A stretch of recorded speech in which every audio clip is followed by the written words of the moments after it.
What's up, everybody? Welcome back to the channel. I've got an interesting article and some more media manipulations. Like, they manipulate this right from the jump. I mean, look at this headline right here. Look at the picture underneath the headline. Secretary of State Rubio says purge of USAID programs complete, with 83% of agency's programs gone. And then they put two women hugging each other, and one of them appears to be crying, as if this is a bad thing. Right? The destruction of our country is what these programs were doing.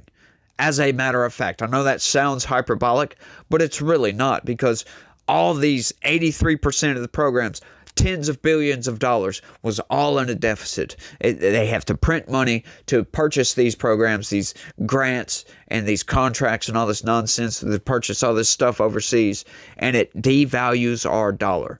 And it's insane that these people are actually advocating to continue this. It blows my freaking mind. But let's get into this right quick, y'all. Secretary of State Marco Rubio said Monday the Trump administration had finished its 6 weeks purge of programs of the 6-decade-old U.S. Agency for International Development, and he would move the 18% of aid and development programs that survived under the State Department.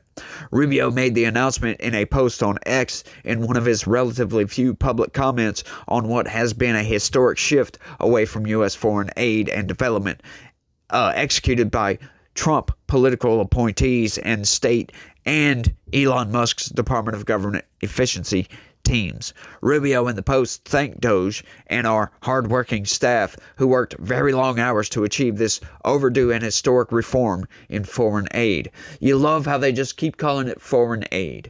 And we all know what those programs were. Those weren't aid.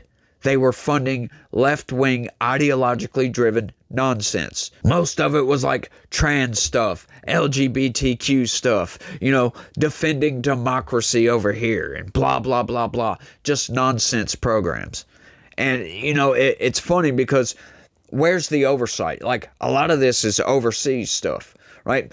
We have trouble with oversight in our own country. How do you think oversight goes when we sending out all this money to overseas? Do we really think we have better oversight of where our money is actually being spent? Like, I read a news article earlier talking about the homeless problem in California. They dumped $2.3 billion, and they had an audit of all this and said that they could not conclude anything that the $2.3 billion helped anything, essentially, because there was no record keeping, blah, blah, blah, blah, blah, blah, blah. And I can't really remember it all off the top of my head, but that was essentially the gist of what was going on. They said it was completely insane that they had no records of purchases bought for people, housing, blah, blah, blah, blah, blah. Their records were scant and just loose, very unorganized. So if that's taking place within our own country, in Los Angeles, as a matter of fact, how do we think this is being ran, with oversight and accountability overseas? Yeah, not very good, if you had to ask me.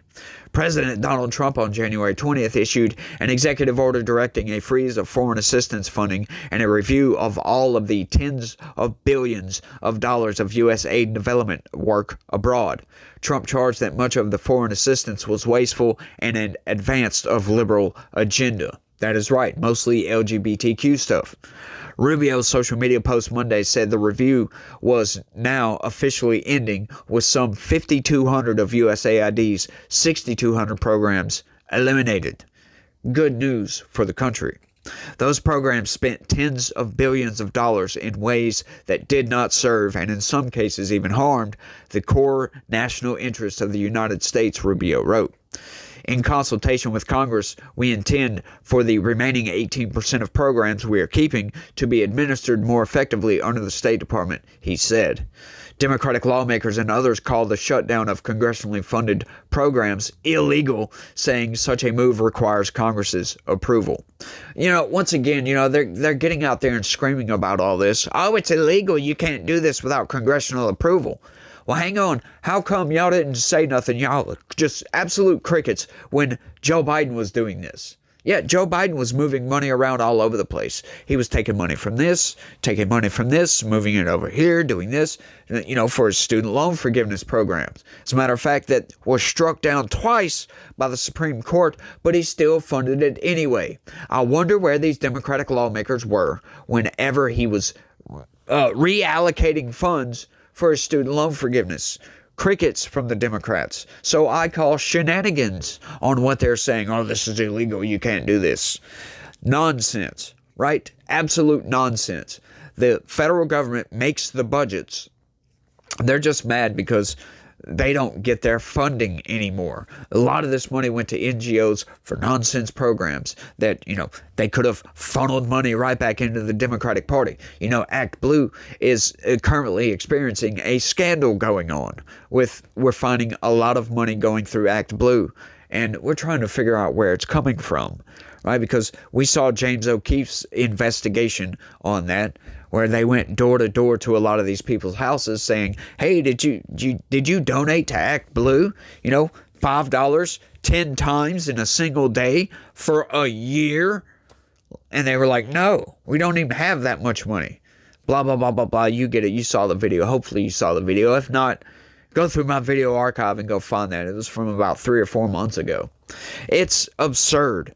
Like, what's going on with our money? You got to think, like, we take in, I forget how much in revenue. It's like $7 trillion or something like that. It's absurd. And most of that, like 4.5, almost 5 billion or 5 trillion of that goes to Social Security, Medicare, Medicaid. So, the federal government doesn't get a whole hell of a lot of money. And, you can absolutely see why they spend $1.8 trillion in a deficit. Once we, start sending out this money to all over the freaking world. It's absurd, y'all.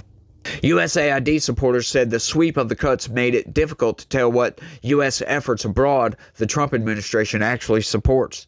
The patterns that are emerging is the administration does not support democracy programs. Right? Is that what you want to call it now?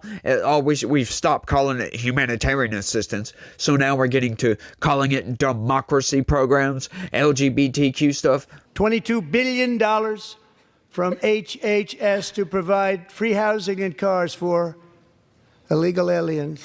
$45 million for diversity, equity, and inclusion scholarships in Burma.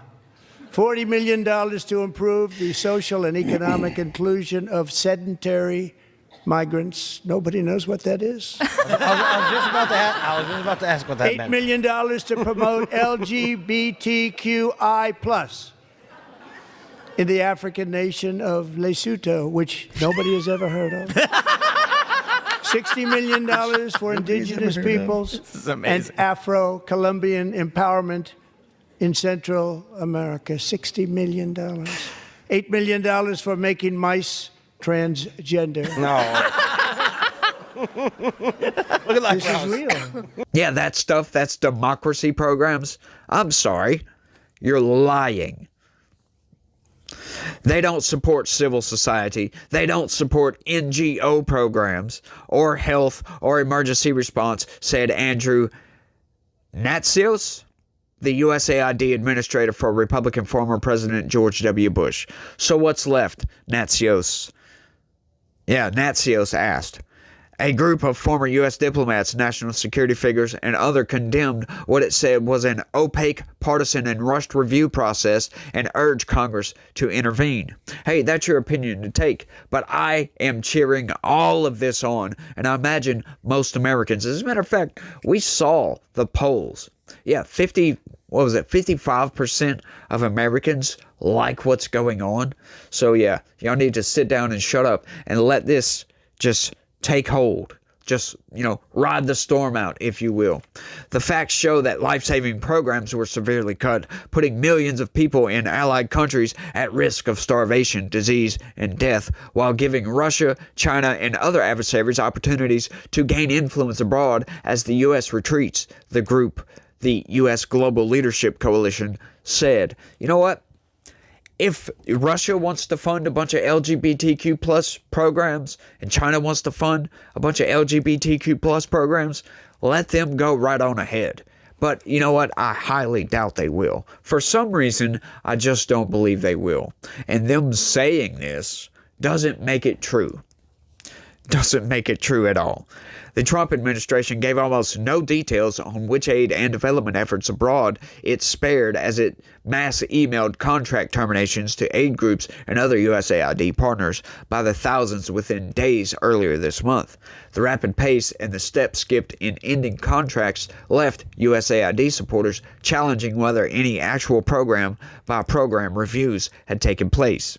Aid groups say even some life-saving programs that Rubio and others had promised to spare are in limbo or terminated, such as those providing emergency nutritional support for starving children and drinking water for sprawling camps for families uprooted by war in Sudan. Republicans broadly have made clear that they want foreign assistance that would promote a far narrower interpretation of U.S. national interests going forward. The State Department, in one of multiple lawsuits, is battling over its rapid shutdown of USAID, had said earlier this month it was killing more than 90% of USAID programs. Rubio gave no explanation for why his number was lower. So now what are they going against? Because it's 83% instead of 90%? Oh, but you're not telling us the truth. They're quibbling over measly 7%. Okay, yeah, that shows that they did a review process, and yeah, sure, their estimate was a little bit off. Like, why would they even throw this in the news article? It makes no sense.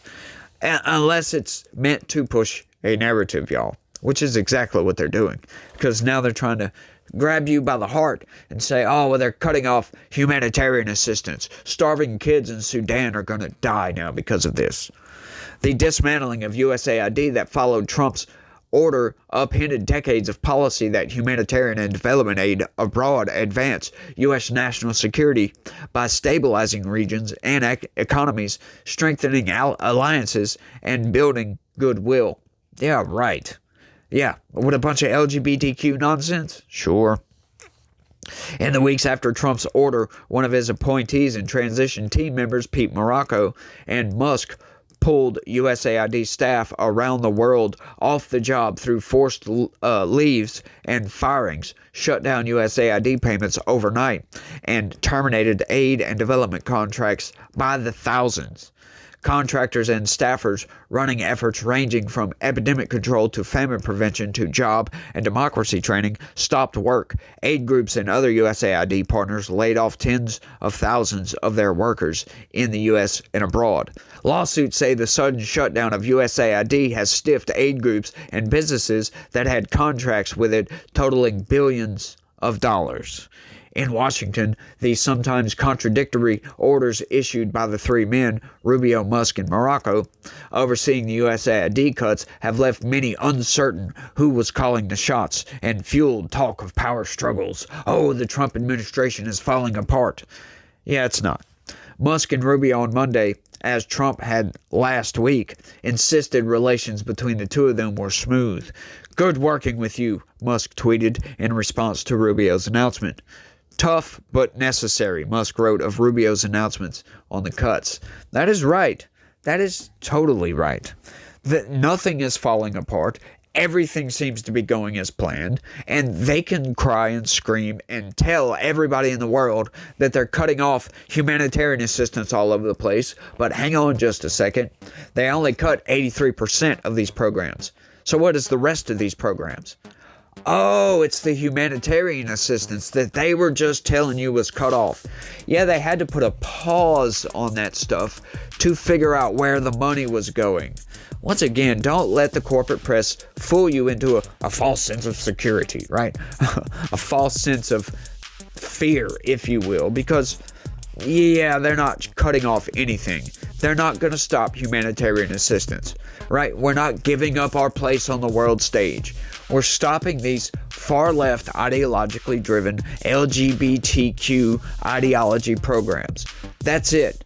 We're not stopping the humanitarian assistance. None of that stuff. So you can let the corporate press lie to you, but you can come here to get the truth if you want.